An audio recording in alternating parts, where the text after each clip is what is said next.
Owner mindset ಹೇಗೆ ಬೆಳೆಸ್ಕೋಬೇಕು ಅನ್ನೋದನ್ನ ಈ ವಿಡಿಯೋದಲ್ಲಿ ನೋಡೋಣ. ನಿಮ್ಗೊಂದು ಪ್ರಶ್ನೆ, ನಿಮ್ಮ ಎಂಪ್ಲಾಯಿಗಳು ಸಂಜೆ 6 ಆಯ್ತು ಅಂತ ಕ್ಲಾಕ್ ನೋಡ್ತಾ ಇದ್ದಾರಾ?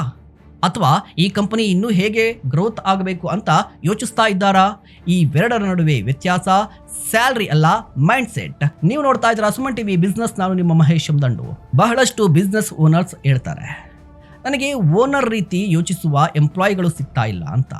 ಆದರೆ ಜಸ್ಟ್ ಯೋಚನೆ ಮಾಡಿ, ನೀವು ಅವರನ್ನ ಓನರ್ ರೀತಿ ಟ್ರೀಟ್ ಮಾಡ್ತಾ ಇದ್ದೀರಾ ಅಂತ. ಒಬ್ಬ ಎಂಪ್ಲಾಯಿಗೆ ನೀನು ಇದನ್ನ ಮಾಡು ಅಂತ ಮಾತ್ರ ಹೇಳಿದ್ರೆ ಅವನು ವರ್ಕರ್ ಆಗಿ ಕೆಲಸ ಮಾಡ್ತಾನೆ. ಆದ್ರೆ ಈ ಸಮಸ್ಯೆಯನ್ನ ಹೇಗೆ ಸಾಲ್ವ್ ಮಾಡೋಣ ಅಂತ ಕೇಳಿದ್ರೆ ಅವನು ಥಿಂಕರ್ ಆಗ್ತಾನೆ. ನಿನ್ನ ಐಡಿಯಾ ಏನು ಅಂತ ಕೇಳಿದ್ರೆ ಅವನು ಕಾಂಟ್ರಿಬ್ಯೂಟರ್ ಆಗ್ತಾನೆ. ಈ ಪ್ರಾಜೆಕ್ಟ್ ನಿಂದು ಅಂತ ನಂಬಿಕೆ ಕೊಟ್ರೆ ಅವನು ಓನರ್ ಆಗ್ತಾನೆ. ಓನರ್ ಮೈಂಡ್ ಸೆಟ್ ಅಂದ್ರೆ ಶೇರ್ಸ್ ಹೊಂದಿರೋದಲ್ಲ, ರೆಸ್ಪಾನ್ಸಿಬಿಲಿಟಿ ಹೊಂದಿರೋದು.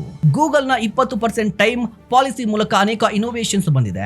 ಜೋಹೋದಲ್ಲಿ ಎಂಪ್ಲಾಯ್ಸ್ಗೆ ಸ್ವತಂತ್ರವನ್ನ ನೀಡಲಾಗಿದೆ. ಟಾಟಾದಲ್ಲಿ ಟ್ರಸ್ಟ್ ನೀಡಲಾಗಿದೆ. ಯಾಕೆಂದ್ರೆ ನಂಬಿಕೆ ನೀಡಿದ ಜಾಗದಲ್ಲಿ ಓನರ್ಶಿಪ್ ಹುಟ್ಟುತ್ತೆ.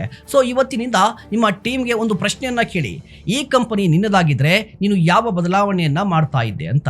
ಆ ಒಂದು ಪ್ರಶ್ನೆ ನಿಮ್ಮ ಎಂಪ್ಲಾಯಿನ ಜೀವನವನ್ನೇ ಬದಲಾಯಿಸಬಹುದು.